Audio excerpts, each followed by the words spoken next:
ओम नमः सिद्धेभ्य।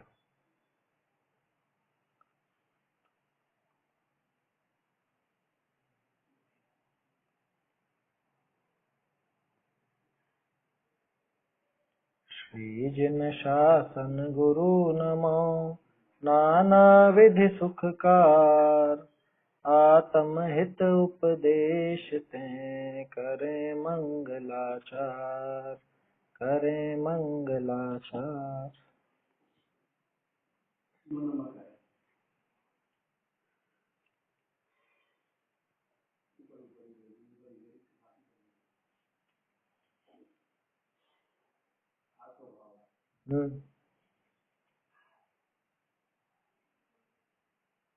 कहाँ का है पुद्गल का मूर्तिक?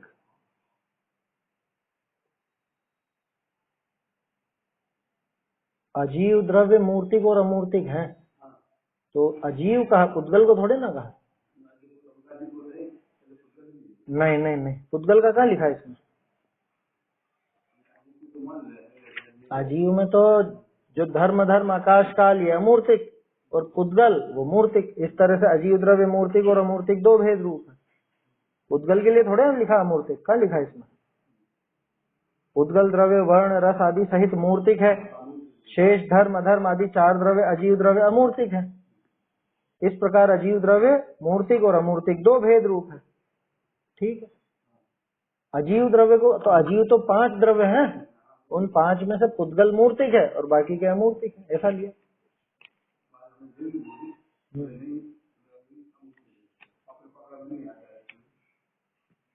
पुद्गल को अमूर्तिक कहा? पुद्गल को नहीं कहा, अजीव को सम्मिलित करके मूर्तिक और अमूर्तिक दोनों बताया।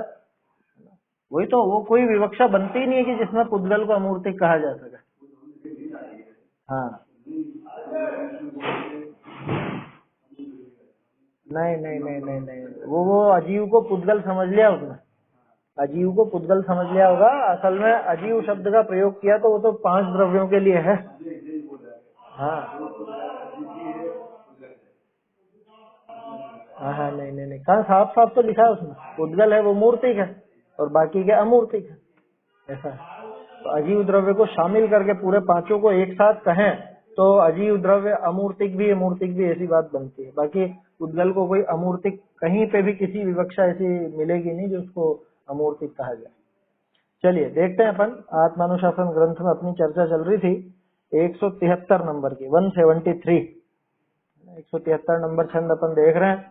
इसमें वस्तु का स्वरूप दिखाया गया है कि वस्तु स्वरूप कैसा है, किस प्रकार का है, वो इसके अंदर लिखा है। इसके पहले बता दिया था कि एक ही वस्तु एक ही समय में उत्पाद व्यय द्रव्य तीनों रूप, सत असत रूप है, नित्य अनित्य रूप है, एक अनेक रूप है ना, ये सारे नाम आए थे ना। तो ये सारी की सारी बातें एक ही समय शामिल है या नहीं, एक ही समय में है या नहीं उस वस्तु में, कि एक ही समय पर है। ऐसा नहीं है कि एक समय नित्य हो अगले समय अनित्य हो, एक समय सत हो अगले समय असत हो, ऐसा नहीं है। एक ही समय में, है ना, एक ही समय में नित्यपना अनित्यपना, ध्रुवपना अध्रुवपना है, सतपना असतपना, एकपना अनेकपना, ये एक ही समय में वस्तु में घटित होता है। उसके बाद बात आई थी 4 मतों के संबंध में, ये छंद आया था 173 नंबर का, जिसका अर्थ अपन ने समझ लिया था, भावार्थ अपने को देखना है। एक बार छंद बोल लेते हैं, फिर उसके बाद चर्चा चालू करते हैं। न स्थास्नु न क्षण विनाशी न बोध मात्रम, नाभावमप्रतिहत प्रतिभास रोधात्, तत्त्वं प्रतिक्षण भवत्तद तत्स्वरूपम्, आद्यन्तहीनमखिलं च तथा यथैकम्। नहीं सर्वथा नित्य सर्वथा क्षणिक, नहीं वस्तु का रूप, मात्र ज्ञानमय नहीं अभावमय, निर्बाधित भासित न स्वरूप। प्रतिक्षण जानो तत्व तत अतत, वस्तु का अविरुद्ध स्वरूप। जैसा एक पदार्थ अनादि निधन है, वैसा सबका रूप। जैसा एक पदार्थ अनादि निधन है, वैसा ही सबका रूप है। क्या कह रहे थे आप? मैं क्या बता रहा था, कहाँ पे? माद्यंतहीन अखिलम, हाँ ठीक है ना। वो ऊपर से जो स्वरूपम है ना, वो म अगर नीचे लाए तो ऐसे भी बोल सकते हैं, वो संधि होकर के ऐसा बन जाता है।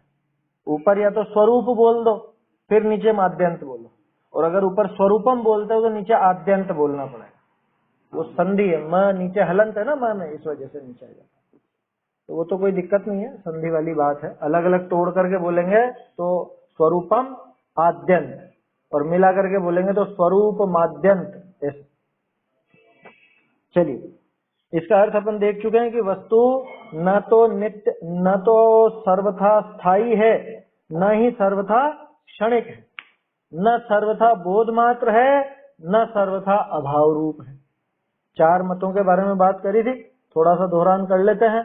सांख्य मत वाले वस्तु को नित्य स्थायी मानते हमेशा, कि वस्तु कैसे कि स्थायी ही है, नित्य ही है, कि कभी भी नष्ट नहीं होती वस्तु। किस अपेक्षा से? कि अपेक्षा उपेक्षा नहीं, सर्वथा। कि द्रव्य के, हाँ द्रव्य तो नित्य रहता, पर्याय की पर्याय भी नित्य है, ऐसा समझते। फिर उनके यहाँ पे द्रव्य गुण पर्याय की व्यवस्था ही नहीं है ना। द्रव्य गुण पर्याय की बात ही जैन दर्शन में मिलेगी, बाकी जगह तो वो पूरी वस्तु को एक जैसा एक ही समझता है। दूसरा बौद्ध मत, बौद्ध मत वाले क्या समझते हैं कि वस्तु तो क्षण भर की, क्षण स्थायी है, क्षण में नष्ट होने वाली है। तीसरा ज्ञान अद्वैतवादी, वो मानते हैं कि जगत में सारी वस्तुएं सिर्फ बोध मात्र हैं, जगत में और कोई वस्तुओं की सत्ता है ही नहीं, सिर्फ ज्ञान में है जो कुछ अपने यहाँ है, बाहर कुछ भी नहीं है, ऐसा समझते हैं। आजकल तो जैसे वो चलती है ना, क्या बोलते हैं उसको, वीआर, वर्चुअल रियलिटी, क्या वो नहीं, सांख्य मती जैनों का भेद नहीं है, सांख्य मती अलग है, अन्य मत है ना। षड दर्शन जो है ना, भारतीय दर्शन, सांख्य योग न्याय वैशेषिक वेदांत मीमांसक, तो उनमें से एक सांख्य। जैन दर्शन तो अलग ही है, बौद्ध दर्शन बिल्कुल अलग है, जैन दर्शन बिल्कुल अलग है, और ये 6 दर्शन बिल्कुल अलग है ऐसे। और आखिरी था वो सर्वथा शून्यवादी, कि कुछ भी नहीं है, कुछ भी नहीं है, सब ये अपने समझ लीजिए अज्ञान की वजह से नजर आता है, बाकी कुछ भी नहीं है इस जगत में, ऐसा सोचते हैं बहुत से। तो इनका यहाँ पे खंडन इस भावार्थ में स्पष्ट हो रहा है, वो पढ़ते हैं। वस्तु का स्वरूप सर्वथा एक रूप नहीं है। क्या मतलब? कि वस्तु हमेशा कोई एक रूप नहीं रहती, वस्तु अनेक रूप होती है, तत् रूप होती है, अतत रूप होती है, नित्य रूप होती है, नित्य रूप होती है। नाना अपेक्षा ते नाना रूप है, तरह तरह की अपेक्षाएं लगाओ तो वस्तु ही तरह तरह की है। जैसे बताओ, आम कैसा है? आम कैसा है? आम मीठा है, अच्छा पीला नहीं है, हैं? खुशबूदार नहीं है? अरे स्वाद की अपेक्षा आम मीठा भी मीठा है ना। रंग की अपेक्षा आम पीला है, स्पर्श की अपेक्षा आम चिकना है या भारी है, या कैसा वो गीला गीला सा है, हैं? समझ गई बात? गंध की अपेक्षा आम खुशबूदार है, तो एक ही आम के अलग अलग पक्ष हो गए ना। उसी तरह से नाना अपेक्षा से नाना रूप है। कौन? प्रत्येक वस्तु, प्रत्येक द्रव्य, अपन भी, ये शरीर भी, अन्य अन्य और सब पुद्गल भी, दूसरे द्रव्य। अब चक्कर क्या है कि सांख्य नैयायिक आदि मत वाले वस्तु को सर्वथा नित्य ही माने हैं, बौद्धमती क्षण विनश्वर ही माने हैं। कोई बौद्धमती ज्ञान अद्वैतवादी एक ज्ञानी ही है, बाह्य कोई वस्तु नहीं, ऐसा माने है। कोई बौद्धमती शून्यवादी सर्व वस्तु का अभाव माने है, सर्वथा। ये सारे पक्ष अपन भी कहते हैं, लेकिन अपन अपेक्षा लगाते हैं। वस्तु में अगर अपन नित्यपना देखते हैं तो उसकी एक अपेक्षा है, वस्तु में अगर अपन अनित्यपना देखते हैं तो उसकी एक अपेक्षा है, उसका भी एक पहलू है। ये उन सब पहलुओं को तो नहीं देखते, और सर्वथा ऐसा ही है कि वस्तु नित्य है, कि सर्वथा नित्य है, वस्तु में कोई हिस्सा ऐसा नहीं जो नित्य नहीं हो, ऐसा समझने लग जाते हैं। वस्तु में ऐसा कोई हिस्सा नहीं जो अनित्य नहीं हो, ऐसा समझने लग जाता है। जबकि अपन क्या कहते हैं कि वस्तु में नित्यपना भी है, अनित्यपना भी है। द्रव्य और गुण की तरफ से देखते हैं तो वो नित्य है, त्रिकाली है, ध्रुव है, और पर्याय की तरफ से देखते हैं तो वो ही वस्तु नष्ट होती भी नजर आती है ना। द्रव्य रूप करि सर्व थिर, परजय थिर है कौन, ऐसा छंद पढ़ा होगा आपने जयचंद जी छाबड़ा की 12 भावना में। तो क्या कहा, कोई बौद्ध मती ये तो चार बता दिए, इत्यादि एकांत रूप वस्तु को माने हैं सो ऐसे है नहीं। क्या ये अन्य अन्य मत की चार मान्यताएं ली ना, ये सर्वथा नित्य, सर्वथा अनित्य, ज्ञान मात्र और शून्य, अभाव, बिल्कुल अभाव, ये चार बातों का खंडन यहाँ पे करेंगे। तो क्या कह रहे हैं कि भाई ये एकांत रूप वस्तु को मानते हैं सो ऐसे है नहीं, लेकिन ऐसा बनता नहीं। क्यों नहीं बनता, कि जाते हैं विचार किए ऐसे एकांत विषय विरोध भाषे है, कि अगर गंभीरता से विचार करें तो इस एकांत मान्यता में विरोध भाषित होता है। ऊपर ऊपर से ऐसे सुनने में ऊपरी तौर पर तो ऐसा लगता है कि हाँ हाँ बात सही है, बात सही है, हो जाते हैं ना, बहुत से प्रभावित हो जाते हैं। जब बात करेंगे अरे तू तो सर्वथा नित्य है, नित्य है, नित्य है, शाश्वत है, ध्रुव है, ऐसा है वैसा है, महाराज किस अपेक्षा से, कौन सा द्रव्य की गुण की पर्याय किसके बारे में बात कर रहे हैं कि नहीं सर्वथा नित्य, तो सुनने में तो बहुत अच्छा लगता है, लेकिन उस पर गंभीरता से विचार करें तो वो बातें बराबर नहीं बैठती, वो विरोध उनका खड़ा होता है सामने। समझ में आई बात, इसको कहते हैं अविचारित रम्यम। अविचारित रम्यम माने कि बात सुनने पढ़ने में तो बहुत अच्छी लगती है, लेकिन जैसे ही विचार करते हैं तो वो फिर जमती नहीं, वो बैठती नहीं है बात। कि जब तक विचार नहीं करो तब तक ये बात सुंदर है, विचार करने पे तो ये बिल्कुल खोखली एकदम बेकार बात है। ऐसा देखो है ना, कठिन नहीं है, थोड़ा सा समझने की कोशिश कीजिएगा, आसानी से समझ में आएगा। एक ही वस्तु विषय अवस्था पलटे बिना अर्थ क्रिया की सिद्धि होती नहीं, ताते सर्वथा नित्य कैसे मानिए, बताओ। अर्थ क्रिया माने उसकी जो प्रयोजन भूत क्रिया है उसका अर्थ क्रिया कारित्व है। वस्तुत्व गुण की परिभाषा पढ़ी थी ना द्रव्य गुण पर्याय वाले पाठ में। एक ही वस्तु, अब प्रत्येक वस्तु में अपने अर्थ क्रिया पाई जाती है। अर्थ क्रिया माने उस पदार्थ की क्रिया, उस द्रव्य की क्रिया, माने उसका कुछ ना कुछ काम होगा। अब जो काम होगा तो वो नया ही होगा ना, काम होगा, काम होता है का मतलब नया होता है ना। खाना बनाया तो खाना नया ही बना ना, कि अनादिकाल से बना बनाया रखा था। वो रोटियां कब से रखी थी, तो नई बनी है। नई बनी है का मतलब क्या पुद्गल नया बनाया, कि नहीं, पुद्गल नया नहीं बनाया है, उसकी उस रूप पर्याय वो तो नई हुई है ना है? अगर वो पर्याय नहीं मानोगे, अगर उसको नया होना या नष्ट होना नहीं मानोगे तो फिर वस्तु के कार्य की सिद्धि नहीं होगी, वस्तु की अर्थ क्रिया की सिद्धि नहीं हो सकती। क्योंकि क्रिया जो भी है क्रिया पर्याय ही होती है, क्रिया द्रव्य और गुण रूप नहीं होती। क्रिया माने काम, और काम त्रिकाल नहीं होता, काम कुछ नया होता है, कुछ बिगड़ता है, कुछ सुधरता है, कुछ नयापन उसमें आता है।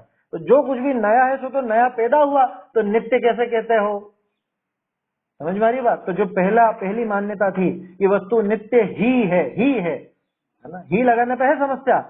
आप भी कहो या अपेक्षा बताओ तो हमको कोई दिक्कत नहीं, आप कहो द्रव्य अपेक्षा नित्य, हमें कोई समस्या नहीं। लेकिन आप कहते हो कि नित्य ही है, हर तरह से नित्य है, वो रोटी नित्य है क्या है? तो रोटी तो अभी बनी है, नई नई बनी है, और अभी नष्ट हो जाएगी, आप खा लोगे तो।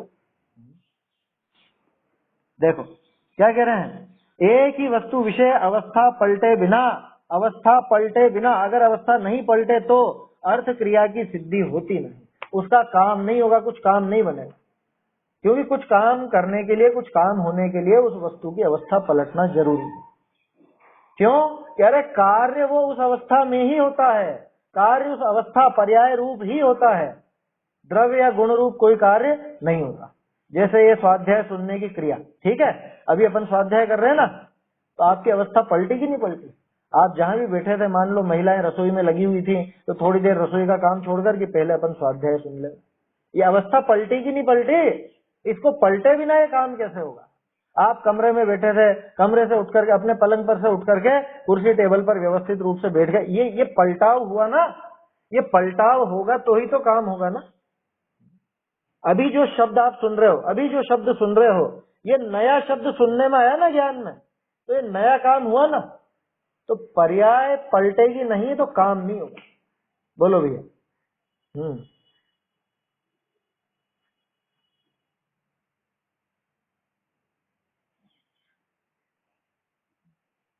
सारे द्रव्य नित्य हैं। आप आत्म द्रव्य को नित्य कैसे कहते हो। हाँ हाँ ठीक है, अपन अपन बात करते हैं ना उसके बारे में। आप आत्मा को नित्य कह रहे हो, आत्मा नित्य कैसे है?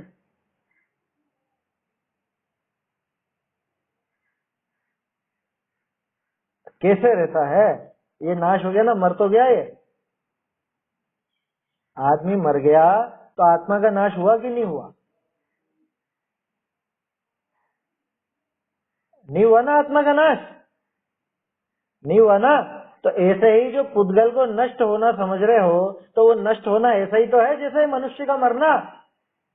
मनुष्य एक पर्याय है, आत्मा नहीं है वो। मनुष्य एक पर्याय, मनुष्य पना एक पर्याय किसकी? कि आत्म द्रव्य की। पुद्गल की भी है, अभी उसकी बात नहीं करते। आत्मा की एक पर्याय मनुष्य दशा। यहाँ से मनुष्य पना छूटा, जिसको हम मरना कहते हैं, और वो आत्मा ने दूसरा भाव धारण किया, अन्य भाव में गया, तो अपने को समझ में आता है कि हाँ आत्मा तो साफ त्रिकाल है। यहाँ पे शरीर छूट भी जाए तो भी आगे भी ये बना रहता है, पहले भी था, ठीक है ना। ऐसा ही पुद्गल को समझो। पुद्गल को जो आप नष्ट होना कह रहे हो, वो उसकी पर्याय ही तो बदली है। नष्ट क्या हुआ बताओ भाई? गेहूं, गेहूं से आटा हो गया। हाँ हाँ, आप लो आप लो उदाहरण लो, कौन सी चीज नष्ट हो रही है?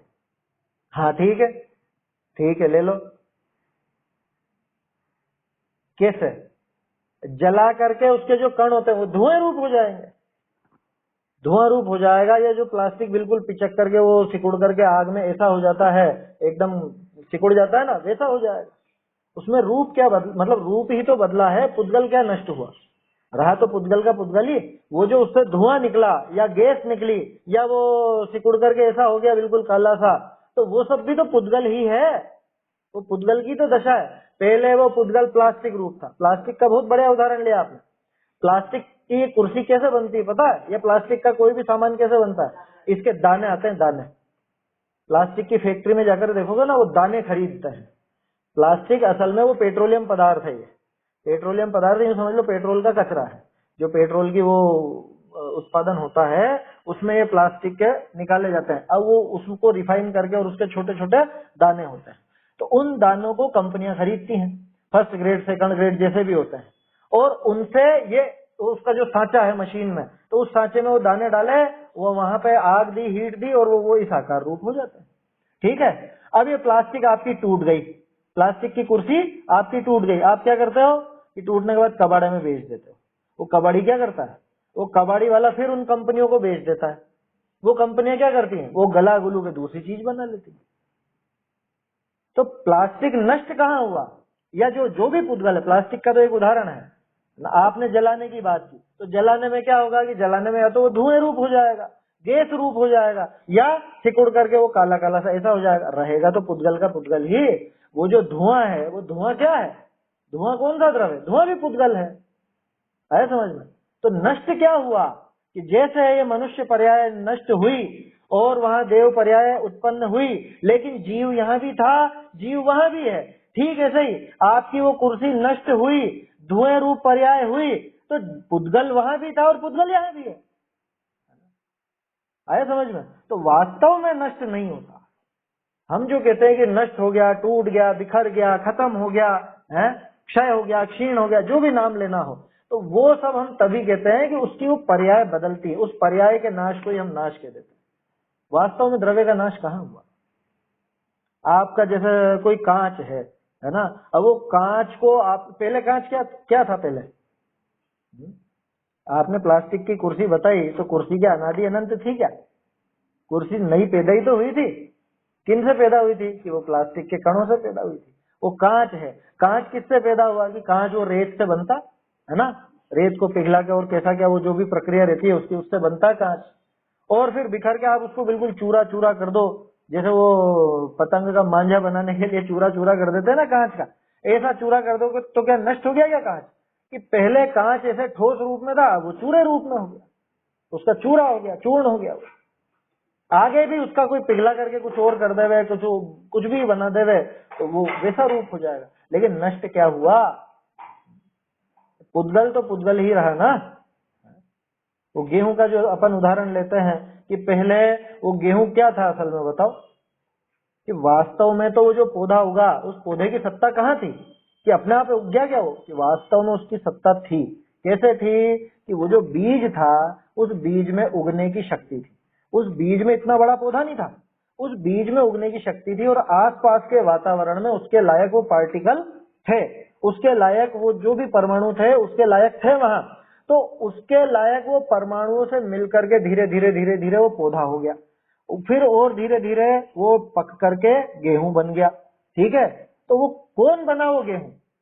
हवा में से पैदा हुआ क्या? हवा मतलब वो बिल्कुल कुछ भी नहीं था और गेहूं पैदा हो गया क्या? कि आसपास जो परमाणु थे उसी हिसाब से वो गेहूं हुआ।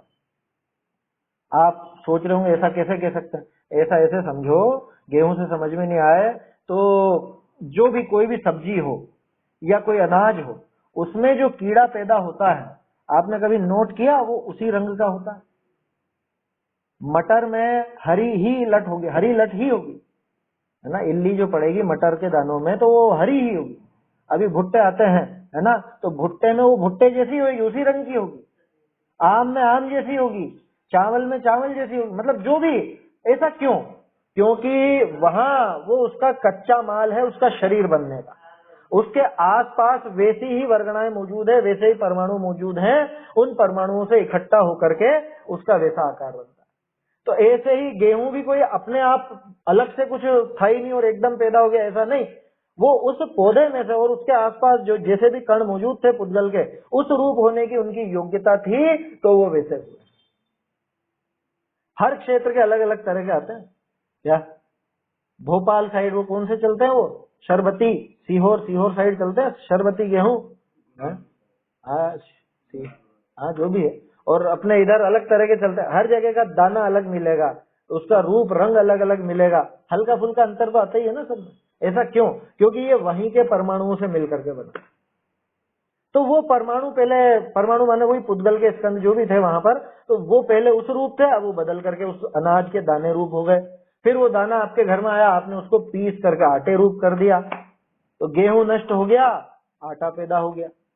फिर आटा नष्ट हो गया, रोटी पैदा हो गई। फिर रोटी नष्ट हो गई खाने पे, खून पैदा हो गया, या मांस पैदा हो गया, हड्डी पैदा हो गई, या मल पैदा हो गया।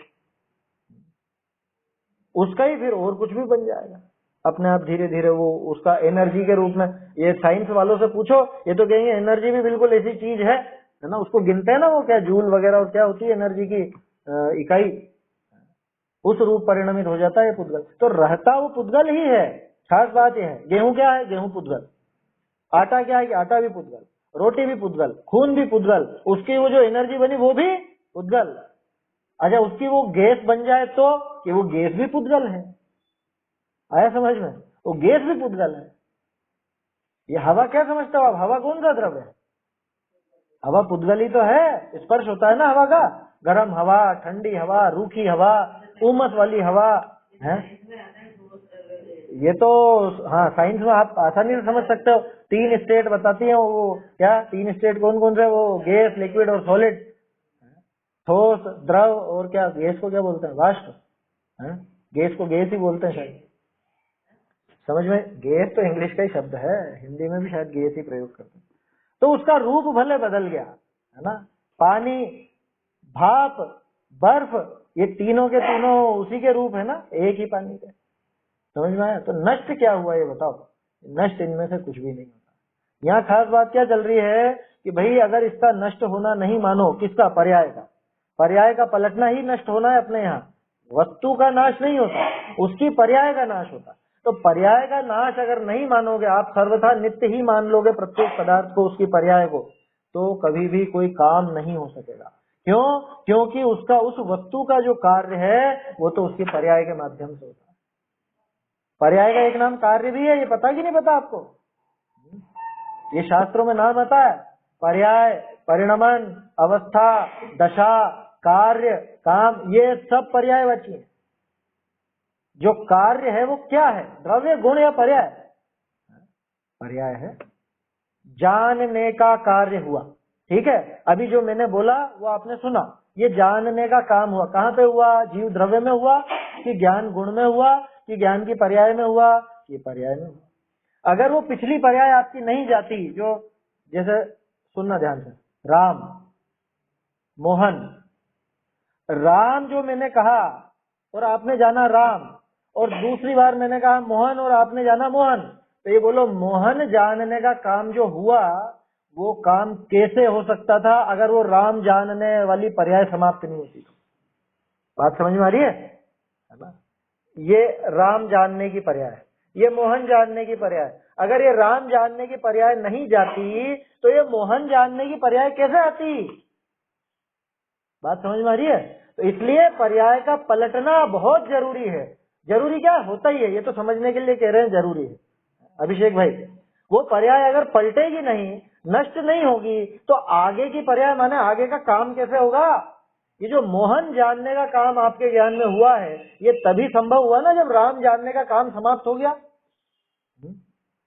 आप रसोई का काम छोड़ के आए तो स्वाध्याय का काम हुआ ना, तो वो काम नष्ट हुआ, वो पर्याय नष्ट हुई। अगर वो पर्याय नाश को प्राप्त नहीं हो, अगर वो पर्याय नित्य हो जाए, तो वस्तु की अर्थभूत क्रिया, प्रयोजन भूत क्रिया, अर्थ क्रियाकारित्व संभव ही नहीं है।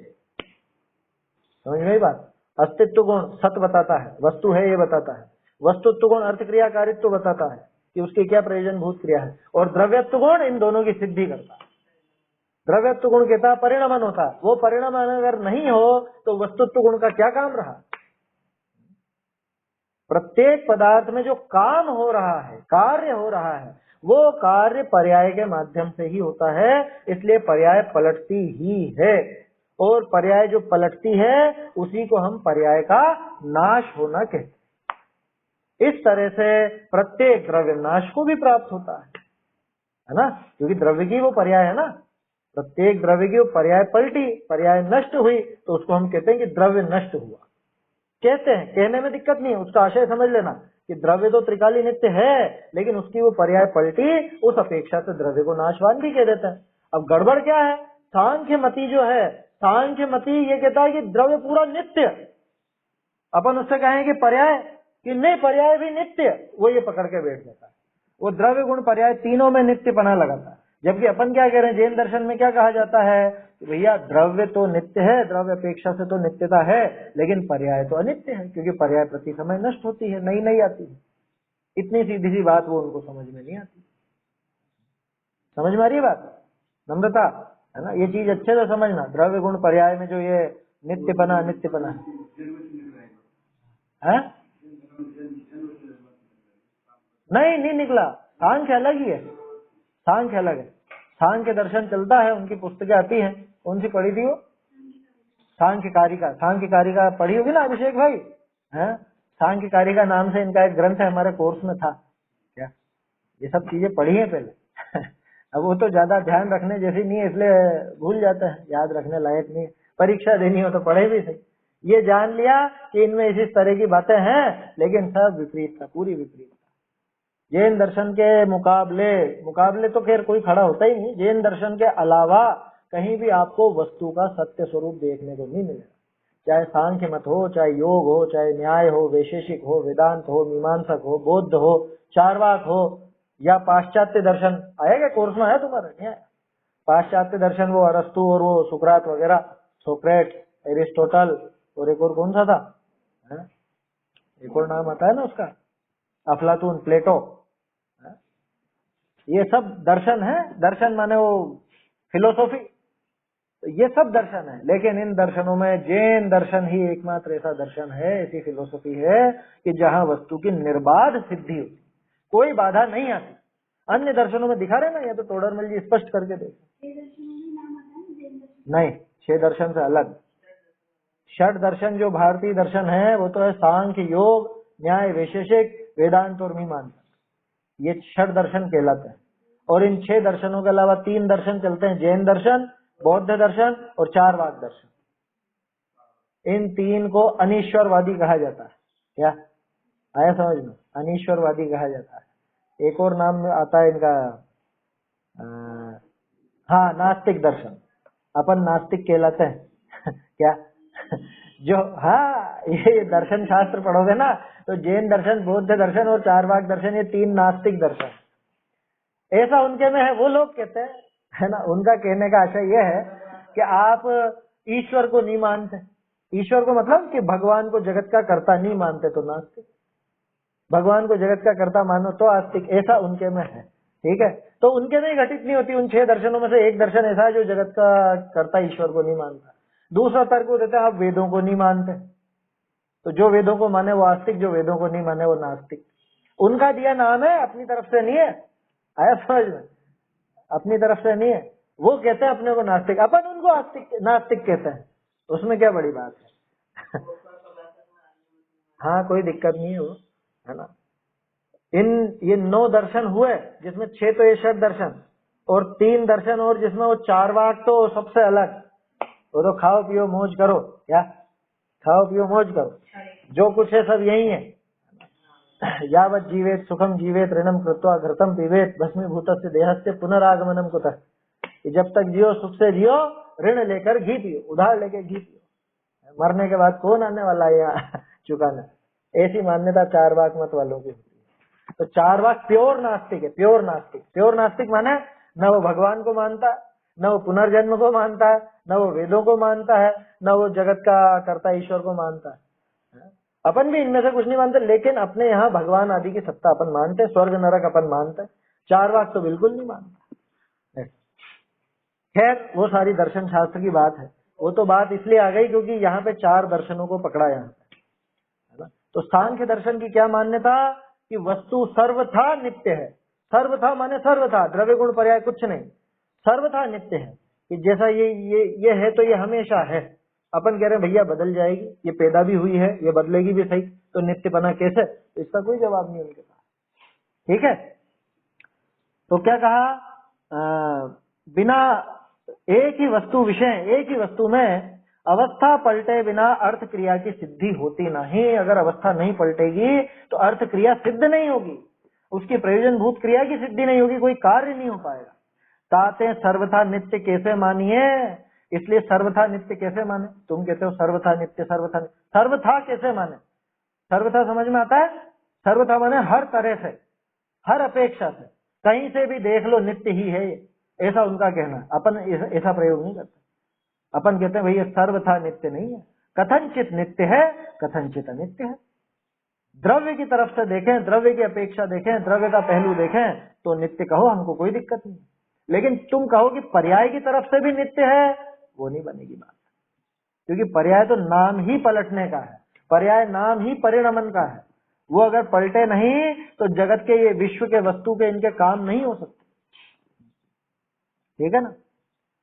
नित्य कैसे मानिए? बहुरी अन्य अन्य अवस्था होते भी कोई भाव का नित्यपना करी सर्वदा वस्तु एक भासे है, कहते हैं सर्वथा क्षण विनश्वर कैसे मानिए? अब ये दूसरी बात बौद्धों की।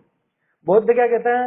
यार सब क्षणिक है, सर्वथा क्षणिक, कि जो पिछले समय था, अभी जो थोड़ी देर पहले आपने बात सुनी वो गया, वो जीव गया, आप अभी दूसरे जीव बैठे।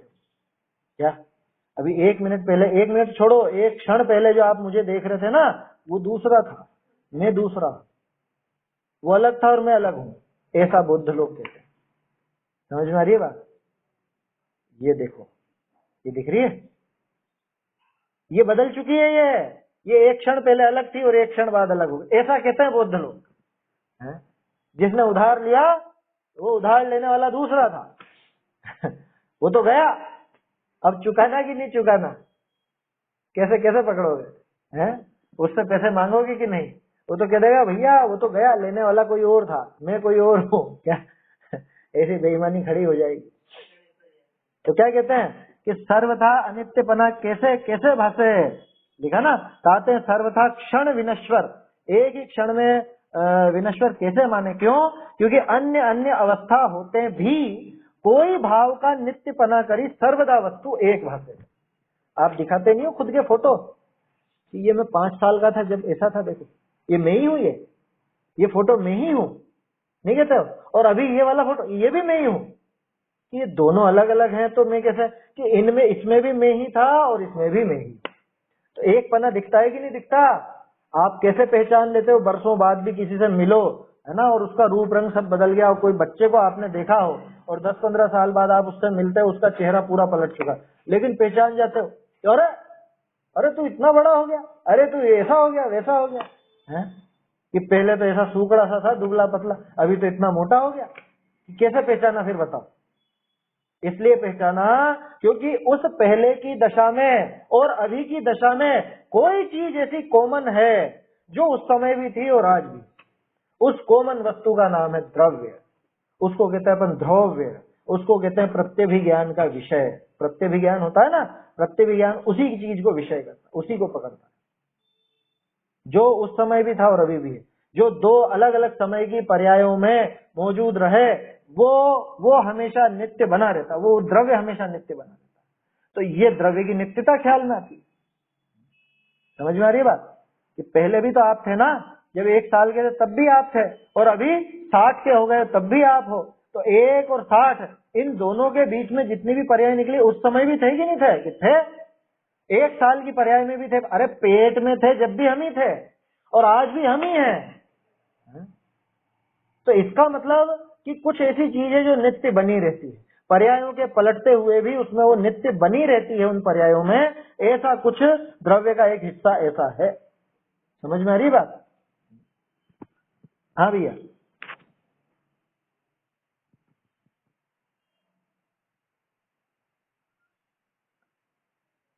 पर्याय नहीं, वो कहता द्रव्य क्षणिक है, सर्वम क्षणिकम। हाँ पर्याय को क्षणिक कहते तो अपने को क्या समस्या थी? वो तो अपन कहते ही। हाँ अरे मैं कह रहा हूँ ना कि अभी 1 मिनट पहले आपने जिसको देखा वो अलग व्यक्ति था, अभी आप जिसको देख रहे हो वो अलग व्यक्ति है, ऐसा कहते हैं हम। ऐसा है उनके साथ। हाँ असल में द्रव्य गुण पर्याय का भेद ही नहीं करते ना ये लोग। वो सांख्य ने द्रव्य गुण पर्याय का भेद नहीं करा, सर्वथा नित्य कह दिया। ऐसे ही बौद्ध भी वो पर्याय थोड़ी ना कहते, वो तो द्रव्य ही कहते हैं कि ये द्रव्य ही क्षणिक है, ये द्रव्य ही नित्य है। कौन सा द्रव्य? कि द्रव्य गुण पर्याय सब, यहाँ पे भी द्रव्य गुण पर्याय सब क्षणिक, ऐसा उनका कहना रहता। तो वो विपरीतता खड़ी हो जाती। अब वस्तु में तो नित्य अनित्य बना सारी चीजें हैं और सब एक ही साथ है ना। देखा था ना वरना एक क्षण में ही वस्तु इस रूप भी और इस रूप भी है। अब वो दोनों पहलू अलग अलग है ना। देखिए तो क्या कह रहे हैं, अन्य अन्य अवस्था होते भी, माने अन्य अन्य दशा होने पर भी, भिन्न भिन्न दशा होने पर भी कोई भाव का नित्यपना करी, सर्वदा वस्तु एक भाष्य है। सर्वदा यानी हमेशा वस्तु एक भाषित होती है ना। आपने वो शक्कर के दाने थे, शक्कर के दाने, ठीक है, यही समझ लो मिश्री थी। अब वो मिश्री का डला इतना बड़ा था, इतनी बड़ी मिश्री, उसके आपने छोटे छोटे टुकड़े कर दिए शक्कर जैसे, ठीक है। उसके बाद आपने उसको पीस करके बिल्कुल चूरा कर दिया एकदम। उसके बाद आपने उसको गला करके चाशनी बना ली। अवस्थाएं तो बदल गई ना। वो डले की अवस्था बिल्कुल अलग, वो दानों की अवस्था अलग, वो चूरे की अवस्था अलग, और वो लिक्विड कर दिया, चाशनी बना दी तो उसकी अवस्था अलग। लेकिन इन सब में वो वस्तु तो एक भाषित हो रही है कि नहीं हो रही है? कि वही मिठास उस मिश्री में, वही मिठास इस चाशनी में, बोलो भाषित हो रही है कि नहीं? कह रहे ये वही है, है? कि तुम रूप बदल के भले ले आए लेकिन चीज तो वो की वही है। होता है ना ये। और बताओ बिल्कुल आसानी से समझ में आ जाएगा। एक वो बम्बई की मिठाई आती थी पहले, देखी होगी आप लोगों ने, बम्बई की मिठाई वाला आता था ना, वो तरह तरह के उनसे वो चाशनी से वो खींच के और रबड़ जैसे कुछ भी बना देता था क्या। अब एक बच्चा तो कहता कि मुझे, हाँ आती होगी अभी भी, कौन खाता है। तो स्कूटर बना दिया कि मुझे तो हवाई जहाज चाहिए, कि हवाई जहाज बना दिया। अब कोई बच्चा जिद्दी हो, वो बार बार ही बदलवावे, वो स्कूटर बना के दिया तो कि नहीं स्कूटर नहीं चाहिए, तुम तो मेरे को हवाई जहाज बना के दो। कि ठीक है बेटा ये ले, ये 2 मिनट में उसने हवाई जहाज बना दिया, घुमा फिरा के, उसी बम्बई की मिठाई का। और उसको वो शौक से बच्चे खाते हैं, मीठी मीठी रहती। अब ये बताओ वो सारी अवस्था पलटने में स्वाद तो वो का वही रहता है ना, स्वाद वही रहता है ना। या बर्फ का गोला जो लोग खाते हैं, देखो ध्यान रखना, उदाहरण वो अभक्ष है, दोनों ही अभक्ष है, वो बम्बई की मिठाई भी और वो गोला भी। उदाहरण सिर्फ समझने जितना ही लगा ना, यूं नहीं कह रहा हूँ कि उसको खाना है। वो बर्फ का गोला, अब वो एक बच्चा ये नहीं मेरे को तो हरे कलर की चाहिए, दूसरा बच्चा कहे कि नहीं मुझे लाल कलर की चाहिए। अब वो तो बनाने वाला जानता है कि सब में एक ही चाशनी डली हुई है, कोरे रंग का अंतर है, ऐसा ही है ना। तो अब जो व्यक्ति समझदार हो उसको फर्क नहीं पड़ता। कितने उदाहरण ले सकते हैं, सोने का उदाहरण ले लो, वो चेन अंगूठी का लिया तो था कि चेन से मन उब गया गला करके अंगूठी बनवा ली, अंगूठी से मन उब गया गला करके चेन बनवा ली, कुछ भी बनवा लिया। जो समझदार व्यक्ति है, तटस्थ है, वो तो जानता है कि सोना उसमें भी इतना ही था और इसमें भी इतना ही है, उसको फर्क नहीं पड़ता। तो क्या कहा कि अन्य अन्य अवस्था होते भी कोई भाव का नित्यपना करी सर्वदा वस्तु एक भासे है, ताते सर्वथा क्षण विनश्वर कैसे मानिए। ये बौद्ध जो क्षण विनाशी कहते हैं, ऐसा कैसे मान लेना, भाषित हो रहा है ना, वही चीज है?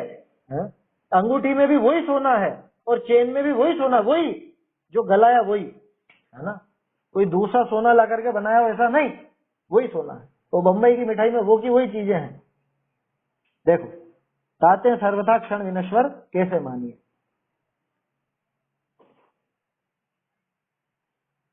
देखो, पानी छान करके आप बर्फ जमाते हो, है ना, अब उसमें पानी छानोगे तो अंतर मुहूर्त की मर्यादा है, अंतर मुहूर्त में वो जमेगा नहीं। उसका फिर एक दूसरा तरीका अपन लोग क्या निकालते हैं, अपन वो पानी उबाल लेते हैं, एक दिन की मर्यादा का कर लेते हैं, एक दिन की मर्यादा का पानी करके और फिर उसकी बर्फ जमाते हैं, है ना। फिर भी मुझे तो उसमें अभक्षपना ही नजर आता है। क्यों? क्योंकि आखिरकार वो जो फ्रीज की गैसें वैसे और उन सबसे मिलकर के वो बनता है ना, तो इसलिए मुझे तो अभक्ष जैसा ही नजर आता है। फिर भी अगर काम में लेना हो तो ये तरीका है कि उसको एक दिन के लिए जो अपन अंटाल उकाल करते हैं ना, पानी को बिल्कुल उकाल करके, उकाली लेकर के फिर उसको ठंडा कर लो और फिर उसको जमाओ, तो उसकी एक दिन की मर्यादा कही जा सकती है। लेकिन मुझे समझ में नहीं आता क्योंकि वो फ्रीज की गैसों के द्वारा जमा हुआ है। ओला तो अलग चीज है, ओला तो बर्फ के जो पानी बारिश में जो ओले गिरते हैं वो तो अलग चीज है, ओला तो अभक्ष ही है। बर्फ को भी अभक्ष कहा, बर्फ को भी अभक्ष ही कहा जाता है। फ्रीज में रखी मात्र से नहीं हो गया, वो जमा है उस गैस से, इसलिए कह रहा हूं मैं, है ना। फ्रीज में तो आप सब्जियां भी रखते हो, लेकिन फिर सब्जियों को जब काम में लोगे फ्रीज से तो उनको धो करके और फिर पहुंच करके वैसे काम में ले, ऐसा फ्रीज में रखने मात्र से अभक्ष नहीं हो जाता। चलिए क्या कह रहे हैं आगे, ताते सर्वथा क्षण विनश्वर कैसे मानिए। हाँ, तो नहीं लेनी चाहिए, कायदा तो यही है ना, उचित तो यही है बात, क्योंकि वो गैस वगैरह का उनका प्रयोग है। आजकल कुछ प्राकृतिक जो काम करते हैं, ऐसे लोगों ने वो मिट्टी के फ्रिज भी बनाए हैं, वो विधि करी है उन्होंने पूरी, बिना गैस के और बिना उसके काम होता है उसमें।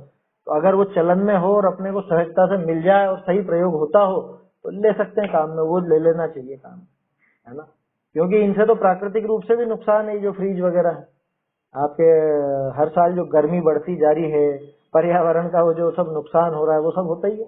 CFC होती है इनमें, क्लोरोफ्लोरोकार्बन कहते हैं, और तरह की वो ग्रीन हाउस गैसें होती हैं, तो उनसे बहुत नुकसान होता है, बिजली के जीवों का घात भी है। तो वो मिट्टी का चलने लगा है, अभी धीरे धीरे चलन में आ जाएगा, तो हमको वही प्रयोग करना चाहिए, कायदा तो यही है।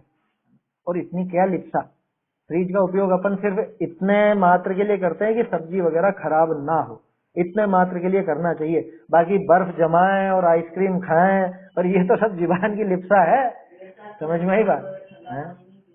अभी कोरोना काल में सबने गर्म ही पिया ना साल भर से, क्या तो फिर पी सकते हैं, जिंदा रह सकते हैं, ठंडे पानी की कोई ऐसी आवश्यकता है नहीं।